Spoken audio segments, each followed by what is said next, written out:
Hola, buen día. Mi nombre es Roberto Iván Calderón León y a continuación hablaremos sobre flujo gradualmente variado de la unidad número 4. Al igual como ven aquí en el título, somos por parte de la materia hidráulica 2.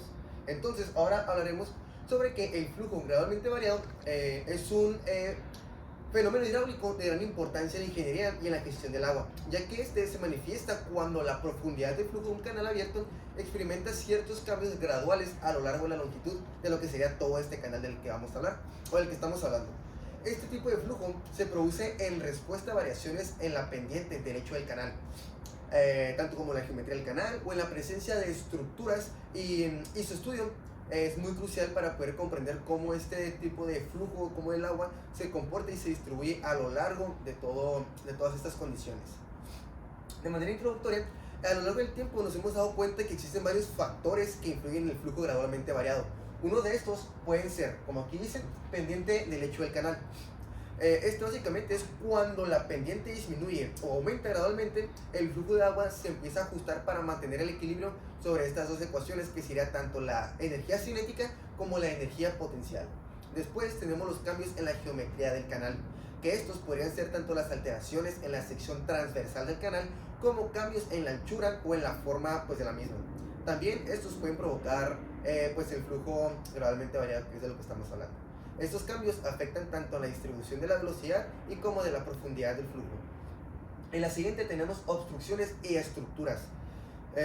Esto sería más que nada en la presencia de los obstáculos en el canal, como puentes, compuertas, ya que esto influye significativamente en el flujo del agua, generando así ciertas variaciones en la profundidad del flujo, aguas arriba y aguas abajo en este tipo de estructuras. Después tenemos lo que sería la rugosidad, que esta más que nada habla sobre las superficies más rugosas que pueden generar cambios graduales en la distribución del flujo y en la profundidad del agua nuevamente. Después tenemos los métodos de análisis, que básicamente implica el uso de ecuaciones hidráulicas fundamentales para algunos ejemplos serían como la ecuación de la energía específica y la ecuación de la conservación de la masa. Si nos vamos a lo siguiente, ¿por qué es esencial? Esto, más que nada, podemos decir que el entendimiento del flujo gradualmente variado es esencial para numerosas aplicaciones prácticas, ya que esto incluye tanto el diseño de los canales para el riego agrícola y la gestión de inundaciones, tanto como la planificación de las estructuras hidráulicas como las presas y la evaluación de la seguridad de infraestructura ubicada en las proximidades de las corrientes del agua.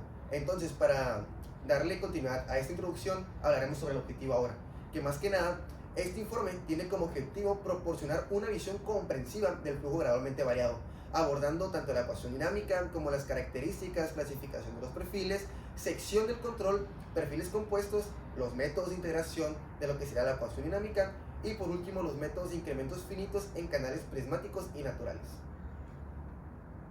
Hola, ¿qué tal? Mi nombre es Juan Carlos Sánchez Calleja. Yo les voy a hablar sobre la ecuación dinámica. Muy bien, al momento de que dentro de la ingeniería civil o bien dentro de la rama de la hidráulica queremos diseñar lo que es un canal, un tipo de sección, debemos de tomar en cuenta lo que es esta ecuación, ya que gracias a esta ecuación nos podemos saber qué tipo de sección vamos a implementar, qué tipo de flujos vamos a tener en este tipo de sección para poder emplearlos en lo que es el proyecto que tenemos en mente. Dentro de lo que es el análisis del flujo gradualmente variado se consideran que ocurren cambios pequeños en lo que es el tirante en la dirección del flujo. Es decir, si tenemos aguas arriba hacia aguas abajo, una corriente, vamos a tener un pequeño cambio, una pequeña variación en lo que es el tirante de la parte superior a la parte inferior. Dentro de la ecuación dinámica existen distintas hipótesis que se deben de tomar en cuenta para poder implementar lo que es la ecuación dinámica. Primero debemos tomar en cuenta o suponer que el fondo del canal debe de ser plano y la pendiente uniforme. Esto quiere decir que la pendiente debe ser equitativamente bien en el tipo de sección que se va a estar trabajando en ella. Después, que la distribución de la velocidad en una sección es fija, es decir, que no debe de ocurrir algún aumento de la velocidad de forma brusca, que debe de ser constante la velocidad sin tener alguna aceleración. El tercer punto es que la pérdida de energía más importante que debemos de tomar en cuenta es por fricción. El punto 4 sería que en el proceso no se considera el efecto de arrastre al aire interior, es decir, si tenemos este efecto, lo que debemos de hacer para poder trabajar es despreciarlo o bien no tomarlo en cuenta. Las primeras hipótesis, que sería lo del fondo del canal que debe de ser plano y la distribución de la velocidad debe ser constante, limitan la aplicación de esta ecuación dinámica a canales prismáticos con un tipo de rugosidad. Siguiente, por favor. Ok, tenemos lo siguiente, que sería ya la ecuación dinámica. En este caso la ecuación dinámica se obtiene a partir de la relación que proporciona la altura total de la energía en cualquier sección de un canal, ya sea tanto revestido o natural. La ecuación, como se puede ver aquí a mi lado derecho, tenemos distintas variables que la complementan, que sería la altura hidráulica, la altura que existe entre la línea horizontal y el fondo del canal, es decir, la carga de posición, la velocidad, que es una unidad de distancia sobre tiempo, la gravedad, que es una aceleración, y el tirante, que es una unidad métrica. Como pueden ver, del lado derecho tenemos lo que es este diagrama, el cual nos explica y hemos estado viendo constantemente a lo que es a lo largo del curso de hidráulica 2. Siguiente, por favor. Tenemos que la ecuación dinámica anteriormente, la ecuación dinámica anterior, lo que se hizo con ella es derivarla en función o en expresión de x, quedándonos de la siguiente manera, que sería derivada de x es igual a la pendiente del fondo del canal menos la pendiente de la línea de energía sobre 1 menos el número de Freud elevado al cuadrado.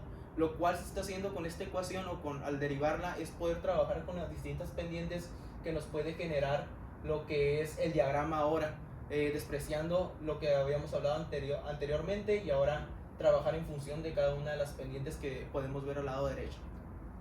Mi nombre es Sofía Jaime Román y yo expondré la clasificación de los perfiles. Estos perfiles están basados en la pendiente del canal y en la zona donde se localiza el perfil. Hay tres tipos de pendientes: la pendiente pronunciada, perfil tipo S, que se llama Steve; la pendiente suave, perfil tipo M, llamada Mild; y por último la pendiente crítica, perfil tipo C. En la pendiente pronunciada tipo S es una pendiente muy empinada y tiene la altura por encima, la altura crítica por encima de la altura normal, como podemos ver aquí. Existen tres zonas. La primera zona se encuentra por encima de ambas alturas y todos los perfiles que caigan ahí lo llamaremos S1. La zona 2 está entre la altura crítica y la altura normal. Esta zona creará perfiles de flujo que serán supercríticos porque serán más pequeños que la altura crítica. Y la altura 3 está por debajo de ambas alturas y esta creará perfiles de flujo que serán supercríticos porque serán más pequeños que la altura crítica y serán llamados S3. Los tipos de perfiles. También existen tres debido a sus zonas. También es importante mencionar que las zonas se clasifican de arriba hacia abajo, porque muchos cometen el error de clasificarlas de abajo hacia arriba. Primero existe la S3, es un perfil supercrítico y partirá desde la condición de borde de aguas arriba.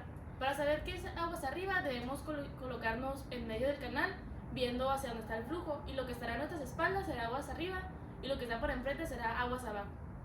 Esta tenderá a ser asintótica a la altura normal y solo puede existir si existe una compuerta, como podemos ver aquí en el dibujo. La compuerta hace que el flujo entre por esta zona. Esa será la S3. La S2 es un perfil supercrítico y partirá de una forma perpendicular a la altura crítica y va a tender a ser asintótica a la altura normal. El S1 es un perfil subcrítico, ya que está por encima de la altura crítica. Esta partirá desde la condición de borde aguas abajo y llegará de forma perpendicular a la altura crítica. Ahora, la pendiente suave tipo M es una pendiente baja y tiene una altura normal por encima de la crítica, al revés de la tipo S. Esto se debe a que depende de la pendiente del canal, y como vimos que la altura es inversamente proporcional a la pendiente. Mientras más pequeña la pendiente del canal, más grande es su altura normal. Por igual también existen tres zonas. La zona 1 se encuentra por encima de ambas alturas y todos los perfiles que caigan ahí lo llamaremos M1 y serán subcríticos. La zona 2 se encuentra entre las dos alturas, la crítica y la normal. Y los perfiles que caigan aquí los llamaremos M2 y serán subcríticos. Y por último, la zona 3 se encuentra por encima del ancho del canal y por debajo de ambas alturas. Los perfiles que se encuentran ahí los llamaremos M3 y igual también serán supercríticos. Los tipos de perfiles. El M3 es un perfil supercrítico debido a que se encuentra por debajo de la altura crítica. Igualmente solo será posible si existe una compuerta en dicho canal y se acercará a la altura crítica de forma perpendicular y también partirá de una condición de borde aguas arriba. El M2 es un perfil subcrítico debido a que se encuentra por encima de la altura crítica y partirá de la altura crítica aguas abajo. y se acercará a la altura normal de forma asintótica. El M1 es un perfil subcrítico debido a que se encuentra por encima de la altura crítica y esta partirá de una condición de bordes abajo, y se acercará de una altura normal de forma asintótica. Por último, la pendiente crítica, perfil tipo C. La principal característica de esta pendiente es que la HC y la HN se igualan. Y como habíamos mencionado anteriormente, existen tres zonas. En este caso, como mencionamos que la HC y la HN se igualan, la zona 2 es la que se encontraba en medio de estas dos alturas. Por lo tanto, digamos que aquí puede desaparecer.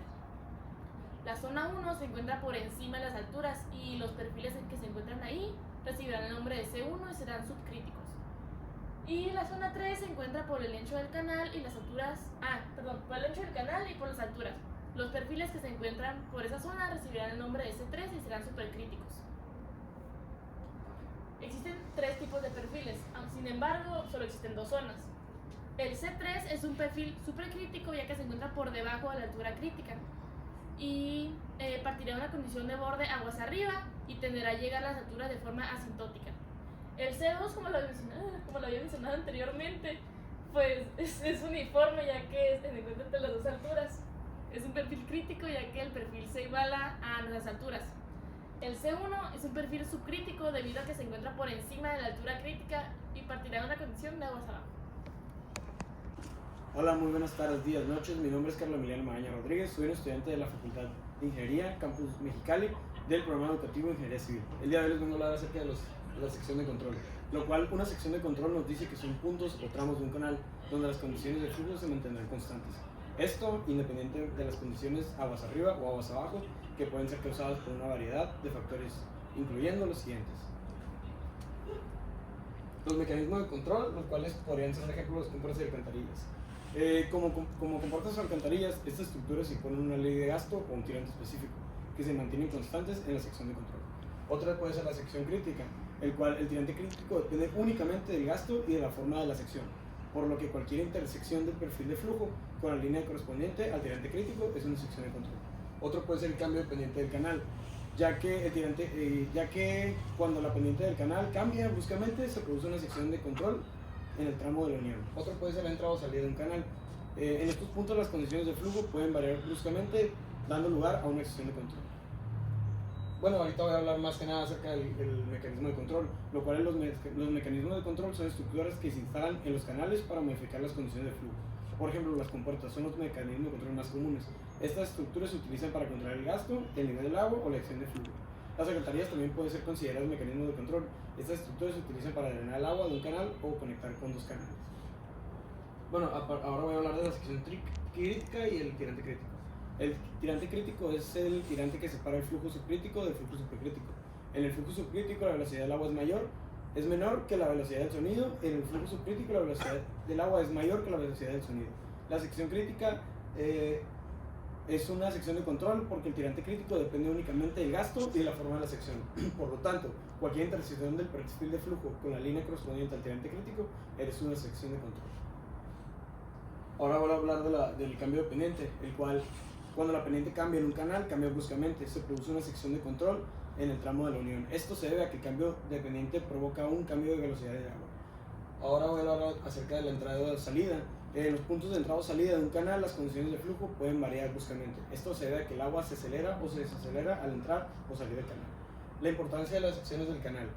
Las secciones de control son importantes en el diseño y análisis de canales. Estas secciones pueden utilizarse como control de flujo para determinar el gasto o el calcular el nivel del agua. Por ejemplo, las compuertas se utilizan para controlar el caudal de agua en una presa. La sección crítica se utiliza para determinar el caudal del agua máximo, ya que puede pasar por una alcantarilla. El cambio de pendiente se utiliza para determinar el nivel del agua. Bueno, ahorita voy a hablar de unos ejemplos, el cual un ejemplo puede ser una compuerta de una presa, ya que la compuerta impone un gasto específico que se mantiene constante en la sección de control de aguas arriba. Otro puede ser una sección contracta de una alcantarilla, ya que el tirante en la sección contracta es el tirante crítico, por lo que esta sección es de control.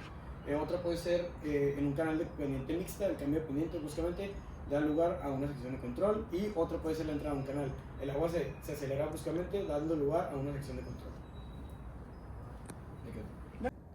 Mi nombre es Ricardo Galosa Pregoso y el día de hoy les voy a explicar los perfiles compuestos de flujos gradualmente variados. En un canal es común encontrar múltiples perfiles de flujo variados. Las explicaciones previas facilitan la interpretación cualitativa de los perfiles compuestos que surgen en canales extensos con diversas pendientes, secciones de control y tipos de perfil. Por ejemplo, en este primer paso se calculan los tirantes críticos y normales en cada segmento del canal para determinar la pendiente y el tipo de flujo en el tramo inicial. Debido a la sección constante del canal, el tirante crítico se mantiene constante a lo largo de toda su longitud. En este caso vamos a tener, aquí se ven dos ejemplos, pero únicamente vamos a utilizar lo que llamaremos el canal A, que tiene una disminución en la pendiente. Se trazan las líneas de tirante normal y tirante crítico en cada segmento, paralelas a la plantilla, y se colocan secciones de control en puntos estratégicos como entradas, salidas y cambios de pendiente. Aunque también la ubicación de la compuerta influye en ambas direcciones, ya que los tirantes del flujo dependen de las condiciones de la carga. En este caso, aquí contamos con una compuerta y con otra compuerta. Como mencioné, vamos a analizar únicamente el canal A. La sección A y la entrada y compuertas son de control, debido a que el régimen de aguas abajo de cada una es supercrítico. Se procede al cálculo en la dirección del flujo y se trazan los perfiles S2, S3 y M3. Y hasta la sección C, aquí podemos apreciar la sección C, en la intersección con la línea de tirante crítico. De manera análoga, se procede el cálculo en dirección contraria al flujo desde la sección del control F, debido a que el régimen es subcrítico. Los perfiles M1 y S1 se extienden hasta la sección C sobre la línea de tirante crítico. En alguna sección entre C y el perfil superior tiene un tirante conjugado en el inferior, y en ella ocurre el salto hidráulico de transición entre ambos.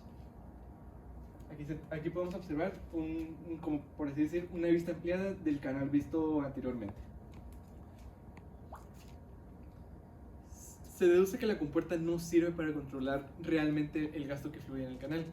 Queda más bien definido por las condiciones en la sección A de la entrada. La ley de descarga de la compuerta impone el tirante antes y después de ella de acuerdo con su abertura y el gasto admitido. El régimen después de la entrada es supercrítico, con la curva S2, independientemente de la presencia o no de la compuerta aguas abajo. Esto es la sección A de control. En caso de que disminuyera la distancia entre la compuerta y la entrada, el grado del salto hidráulico alcanzará la sección inicial. Todo el flujo aguas arriba de la compuerta sería en régimen subcrítico y con ella se controlaría el gasto.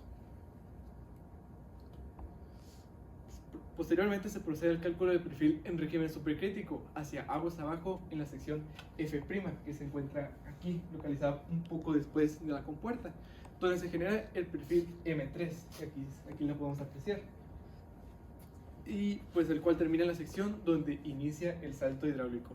En efecto, al proceder posteriormente procederemos al cálculo del perfil en régimen supercrítico hacia aguas abajo de la sección F', que se encuentra un poco después de la compuerta, donde se genera el perfil M3, que lo tenemos aquí, un poquito después de la compuerta, y el cual termina en la sección donde inicia el salto hidráulico, que es por esta zona. En efecto, al proceder con el cálculo hacia aguas arriba de la sección crítica, se determina el perfil M2 en un régimen subcrítico. En la región G, que se encuentra por esta zona, ocurre el salto hidráulico, que se une en los perfiles, M2 y M3, y se localiza donde se satisface la igualdad de momentum en las secciones extremas.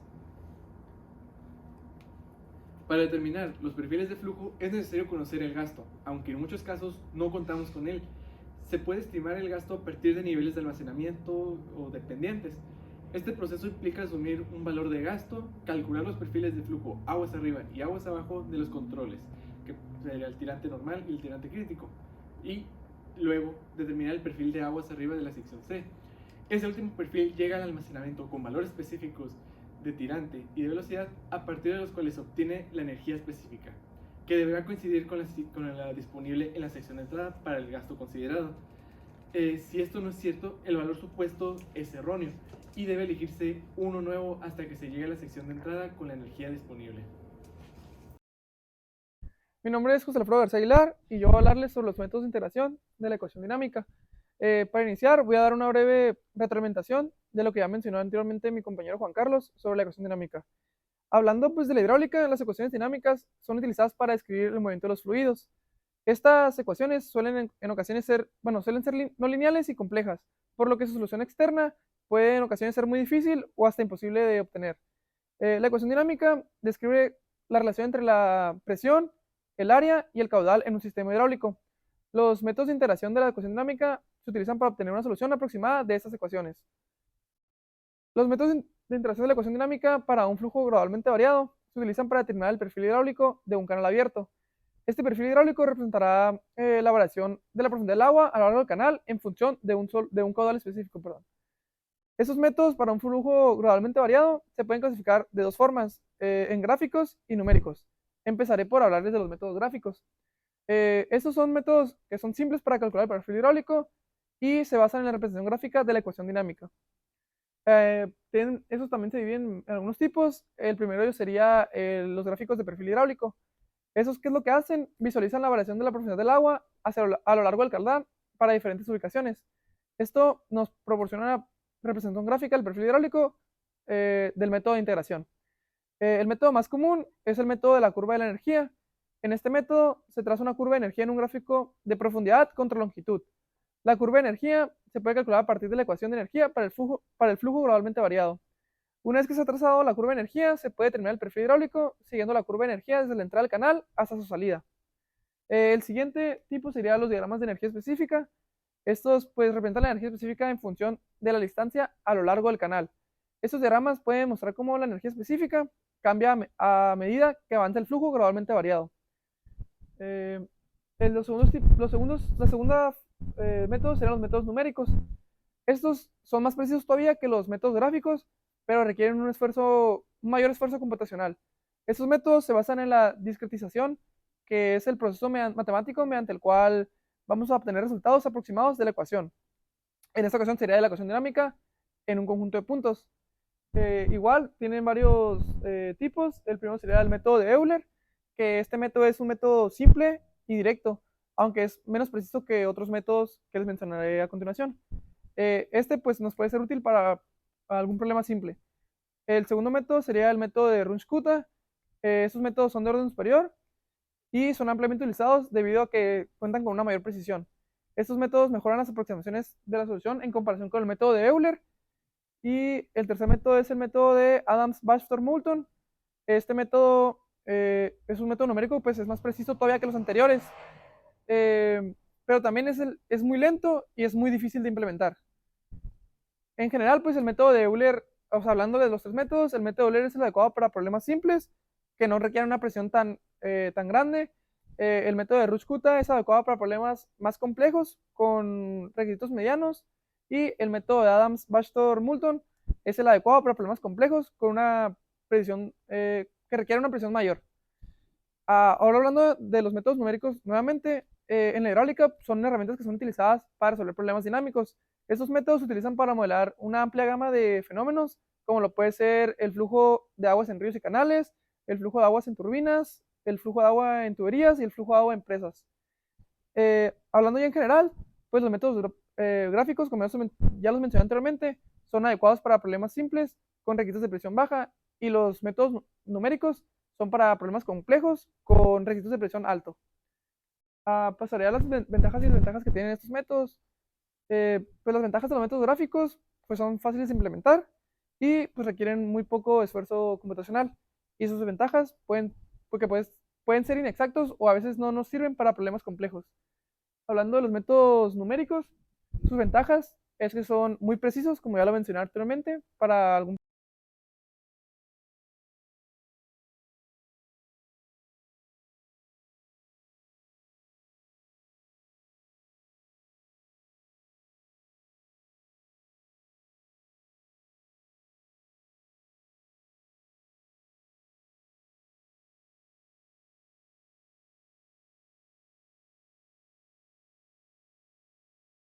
Buen día, mi nombre es Alicia González y en esta ocasión les voy a hablar acerca de los métodos de incrementos finitos en canales prismáticos. Bueno, Los métodos de incrementos finitos también se conocen como FIM.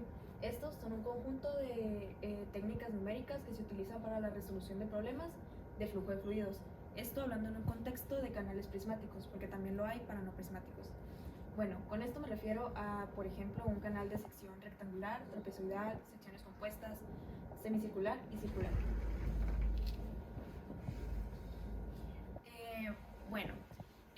Estos métodos, como ya se dijo anteriormente, son un conjunto de técnicas numéricas que se utilizan en canales con una sección transversal constante y una pendiente longitudinal uniforme. Estos métodos, en rasgos generales, se basan en la división del canal en una serie de segmentos discretos. En cada segmento, las ecuaciones que gobiernan el flujo se aproximan por ecuaciones algebraicas y el perfil de flujo se calcula resolviendo estas ecuaciones. Tenemos dos métodos principales. El primero es el método de diferencias finitas. Este se basa en la aproximación de las derivadas parciales por diferencia de finitas. Estas dividen el canal en una serie de segmentos discretos. En cada uno de estos segmentos, las ecuaciones de flujo se aproximan por ecuaciones algebraicas de primer grado. El otro método sería el método de elementos finitos. Este se basa en la aproximación de ecuaciones diferenciales por un sistema de ecuaciones algebraicas. Estas dividen el canal, igual que el anterior, en una serie de elementos finitos. En cada uno de estos elementos, las ecuaciones de flujo se aproximan por un sistema de ecuaciones algebraicas. La diferencia entre estos dos es que los métodos de elementos finitos son un poco más útiles en los fluidos turbulentos. Y tenemos otros tres métodos que podemos encontrar, que son el método de volúmenes finitos, el método de Galerkin y los métodos de collection. Algunos de los beneficios que podemos tener al momento de utilizar los métodos FIM es que estos se pueden resolver problemas bastante complejos con facilidad, que son relativamente fáciles de implementar, también son relativamente precisos y son eficientes en términos computacionales. Y también que estos pueden aplicarse a una amplia gama de condiciones de flujo. Por otro lado, algunos de los desafíos que podemos encontrar al momento de usar este tipo de métodos es que estos pueden requerir de una gran cantidad de cálculos y a su vez de una gran cantidad de tiempo. También que pueden ser susceptibles a la elección de los parámetros del método y que puede ser un poco difícil la interpretación de los resultados obtenidos. Este tipo de métodos tienen diversas aplicaciones. Algunas de ellas son las aplicaciones de diseño de canales. Esta nos permite a los ingenieros hidráulicos determinar la sección transversal y la pendiente longitudinal necesaria para obtener el flujo deseado. Otra sería la operación de canales. De esta forma podemos predecir el comportamiento del flujo en canales ya existentes y de esta forma a su vez nos puede ser útil para evaluar el comportamiento del canal o para identificar posibles problemas futuros. También tenemos lo que son los modelados de eventos extremos, que esto nos sirve para modelar el flujo en condiciones de eventos extremos como inundaciones o sequías. Algunos ejemplos un poco más específicos de este tipo de métodos podrían ser el diseño de canales de riego, esto para asegurar que llegue la correcta proporción de flujo a los cultivos. También la operación de presas para controlar el flujo de agua en ríos y embalses. Y por otro lado, como acabo de mencionar, para el modelado de inundaciones, ya que esto nos permite controlar o tener una estimación del flujo que puede llegar a las zonas urbanas. ¿Qué tal? Mi nombre es Jesús Eduardo Gutiérrez Ledesma, del grupo 51 de Hidráulica 2. A continuación presentaré un problema relacionado a el método de integración gráfica para canales con una variación de flujo variado.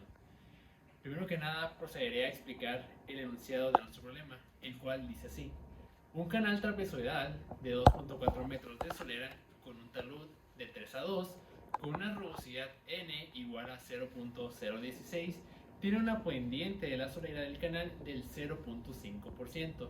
Nuestro canal transporta un caudal de 5 metros cúbicos por segundo. Aguas abajo, nuestro canal presenta un vertedero con una altura de cresta de 2 metros, así como una longitud de la misma cresta de 5 metros. Este canal presenta un coeficiente de descarga de 1.8.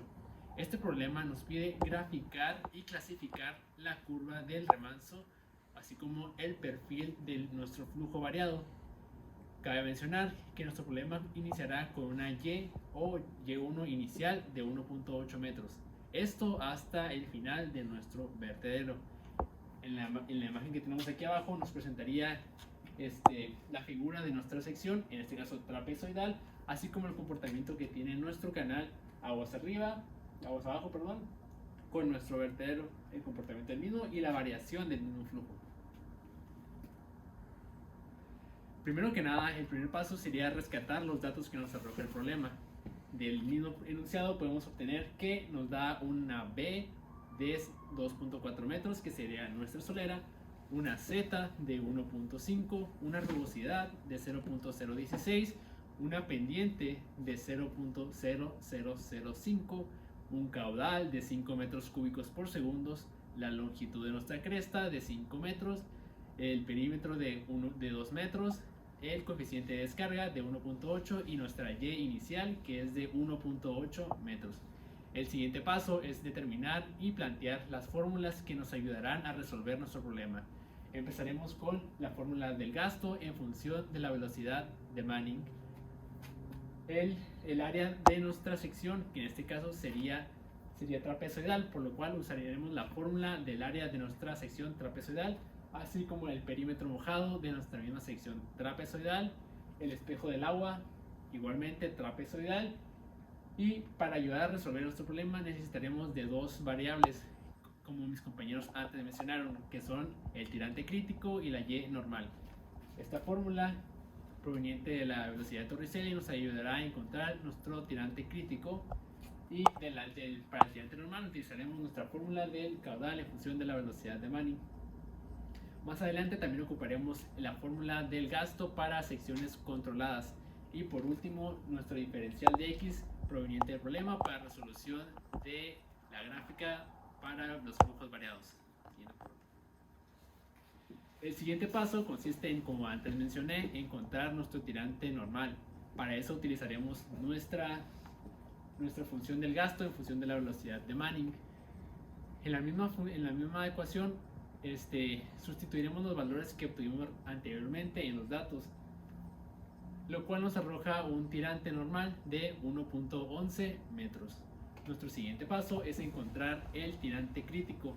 Para esto utilizaremos la fórmula del área hidráulica al cubo sobre nuestro espejo de agua. Esto debe ser igual al gasto al cuadrado sobre nuestra gravedad. Dejaremos todo en función de nuestro tirante crítico, lo cual nos arrojaría un tirante de 0.659. En esta sección podemos observar los elementos como sería nuestra cresta, la longitud de la misma y el largo. El paso 5 de nuestro problema consiste en encontrar la altura de carga. Para esto utilizaremos la fórmula del gasto en función para nuestra sección de control, la cual dice así: el gasto es igual al coeficiente de descarga multiplicado por la longitud de la cresta multiplicado por la altura de la carga a la 2/3. Sustituyendo los valores que ya teníamos nos da una altura de carga de 0.676. Como vimos anteriormente, la altura de nuestra cresta mide 2 metros. A esta altura le vamos a sumar los 0.676. Esta altura representaría estos pequeños centímetros que nos faltan para poder completar la altura total de nuestro remanso. Y como anteriormente sacamos nuestras Y críticas y nuestras Y normales, las representaremos en la siguiente gráfica, teniendo nuestra Y inicial, que es de 1.8 metros, dadas por el problema, nuestra Y crítica y nuestra Y normal. El siguiente paso es aplicar el método de la integración gráfica para flujos variados, el cual consiste en la siguiente tabla. Explicaré cada uno de esos elementos paso a paso.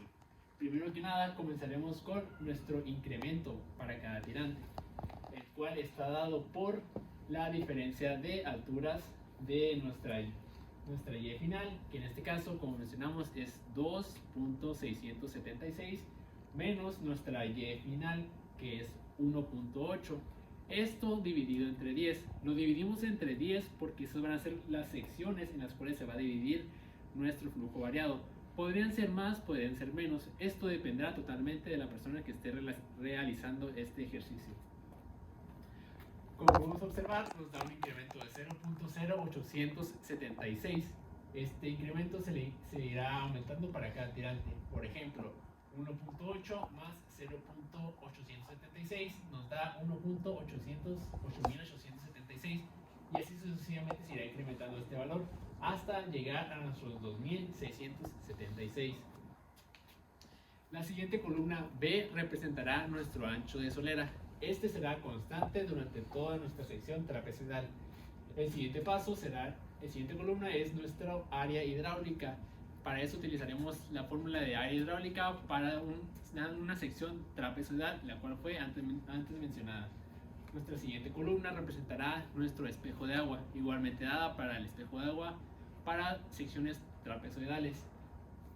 Y nuestro perímetro mojado, igualmente para secciones trapezoidales, así como el radio hidráulico también estará para pendientes trapezoidales. Todos estos valores serán en función de nuestros tirantes en cada incremento. La siguiente columna también será el gasto, que es de 5 metros, igualmente dado por el problema, que será constante a lo largo de todo su trayecto. La siguiente columna será la velocidad de cada tramo, que estará dado por el gasto sobre el área. Tenemos el gasto y anteriormente el área, podemos calcular fácilmente la velocidad. La siguiente columna representa SF. SF significa la pendiente del flujo, como podemos observar en la diapositiva anterior. Nuestro flujo va en incremento, por lo cual ya no tendrá la misma pendiente de nuestra solera o de nuestra base. Irá incrementando,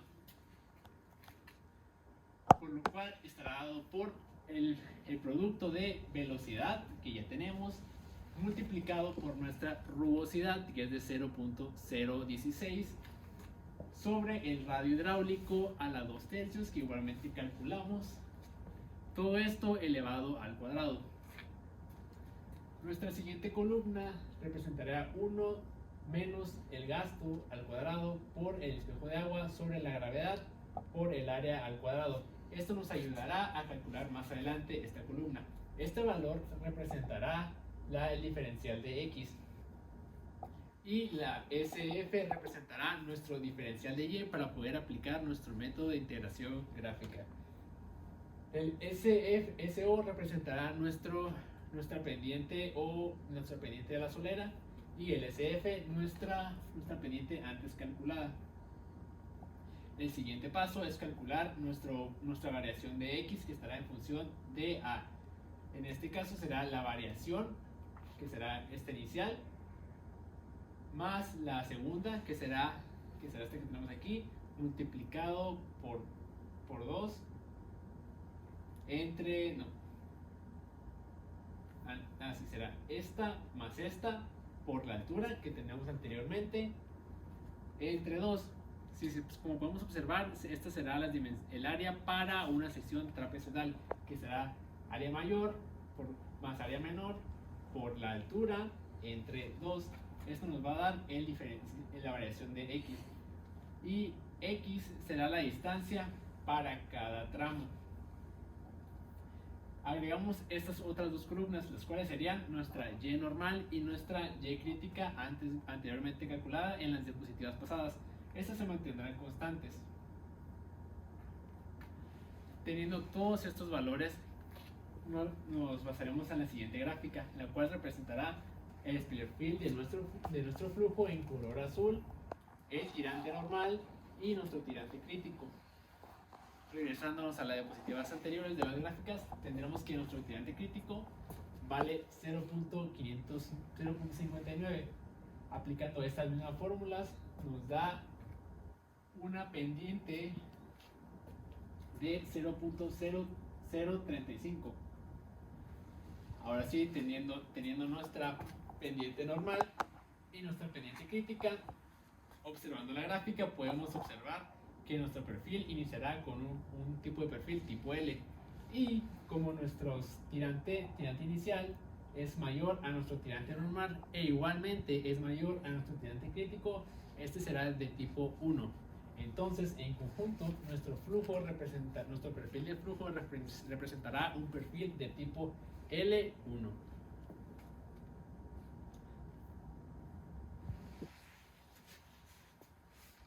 Y bueno, finalizando con esta exposición, nos enfocaremos más en la conclusión.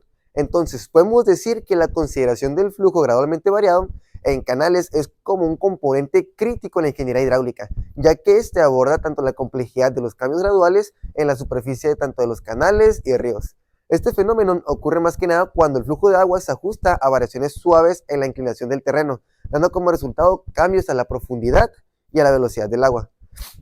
Siguiendo con esta conclusión, vamos a reiterar sobre el análisis de flujo gradualmente graduado, ya que este implica principios fundamentales como la ecuación de la energía, que proporciona una herramienta valiosa para proseguir cómo evolucionará el perfil del agua en respuesta a cambios en la pendiente. Los métodos numéricos y gráficos, como el método de perfiles de flujo gradualmente variado, permiten a los ingenieros, como nosotros, evaluar la estabilidad y el rendimiento hidráulico del canal en diversas condiciones. Entonces, podemos decir que este enfoque es esencial en el diseño de canales, particularmente en la planificación de proyectos de gestión del agua, control de inundaciones y optimización de sistemas de riego. Entonces, al comprender cómo el flujo gradualmente variado afecta la distribución de la energía en un canal, los ingenieros pueden anticipar y abordar problemas potenciales como la erosión del lecho del canal y la seguridad de las estructuras circunstantes. Yéndonos un poco más para abajo, vamos a hablar sobre el resumen, que más que nada es la comprensión y el análisis del flujo gradualmente variado en canales con fundamentos para la ingeniería hidráulica moderna. Este enfoque nos proporciona a los ingenieros las herramientas necesarias para poder diseñar infraestructuras hídricas robustas, garantizando un manejo eficiente y sostenible de los recursos hídricos, en una variedad de contextos y condiciones topográficas. Muchas gracias por su atención.